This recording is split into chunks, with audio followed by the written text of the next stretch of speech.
ఓం నమ శివాయ శ్రీ మాత్రే నమః శ్రీ గురుభ్యో నమః అందరికీ నమస్కారం అండి. ప్రతిరోజు రాశి ఫలితాలు తెలుసుకోవడానికి ఇంకా మన ఛానల్ సబ్స్క్రైబ్ చేసుకోకపోతే ప్లీజ్ సబ్స్క్రైబ్ చేసుకోండి. లైక్ చేసి మీ పూర్తి సపోర్ట్ మన శివోహం ఛానల్ కి ఇవ్వండి.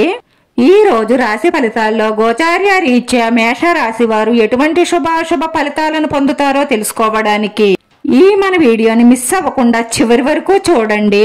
ఈ రోజు మీకు చాలా వేడుకగా ఉంటుంది. ఎందుకంటే ఒక స్త్రీతో కలిసి మీరు ఖాళీగా ఎంజాయ్ చేసేస్తారు. శారీరక క్రీడను ఆడే అవకాశాలున్నాయి.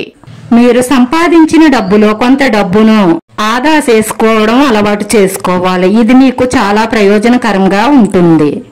ప్రేమ మరియు వివాహ జీవితంలో మీకు కొంచెం వ్యతిరేకంగానే ఉంటుంది. కుటుంబ జీవితం ఈ రోజు సవాళ్లుగా ఉంటుంది. భాగస్వామ్యంతో వ్యాపారం మీకు అంతగా కలిసి రాదు. అనవసరమైన విషయాలు చర్చకు వస్తాయి కాబట్టి మీరు జాగ్రత్తగా ఉండండి. వ్యాపారంలో కూడా మీరు మీ ప్రత్యర్థులతో పోరాడవలసి ఉంటుంది. మీ వ్యాపారాన్ని నష్టపరచడానికి వారి సాయశక్తులా మీ ప్రత్యర్థులు ప్రయత్నిస్తున్నారు. జాగ్రత్త. ఆఫీస్ పనులలో కొంచెం జాప్యం జరిగే అవకాశాలున్నాయి. పెద్దల ఆరోగ్యం పట్ల శ్రద్ధ అవసరం. మీ జీవిత భాగస్వామితో ప్రేమగా మాట్లాడండి. మీ జీవితంలో మాధుర్యం పెరుగుతుంది. మీపై ఎవరూ శ్రద్ధ చూపుతులేదని నిరుత్సాహపడకండి. పిల్లల వైఫల్యం మిమ్మల్ని ఇబ్బంది పెట్టవచ్చు. విపరీతంగా అనవసరం ఖర్చులు చేసే మీ అలవాటును నియంత్రించుకోండి. ఈ రోజు మీ జీవిత భాగస్వామితో కొనసాగుతున్న సమస్యలు దూరమవుతాయి. మీ వ్యాపారం మరియు మీ ఆరోగ్యం బాగానే ఉంటాయి. మీ పిల్లల మద్దతు పొందుతారు. ఈ రోజున మీరు మితిమీరిన ఆలోచన బారిన పడకండి.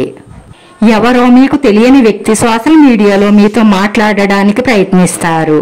కానీ మీరు అతని మాటల్లో పడకండి. జోక్యం చేసుకోకండి. ఈ వ్యక్తిగత విషయాలను ఎవరితోనూ పంచుకోకండి. ఈ రోజు ఈ రాశి వారు కొన్ని సవాళ్లను ఎదుర్కోవలసి రావచ్చు. ఈ రోజు మీ అదృష్ట సంఖ్య వచ్చేసి 8. ఈ రోజు ఈ రాశి వారికి కలిసి వచ్చే రంగు ఆకుపచ్చ రంగు. వీడియో నచ్చితే లైక్ చేయండి. మీ లైక్ మాకు ఎంతో విలువైంది. మీరు లైక్ చేయడం వల్ల ఈ వీడియో కొంతమందికి చేరుతుంది. మన శివోహం ఛానల్ ఆదరించండి. అందరికీ ధన్యవాదాలండి. ఓం నమ శివాయ.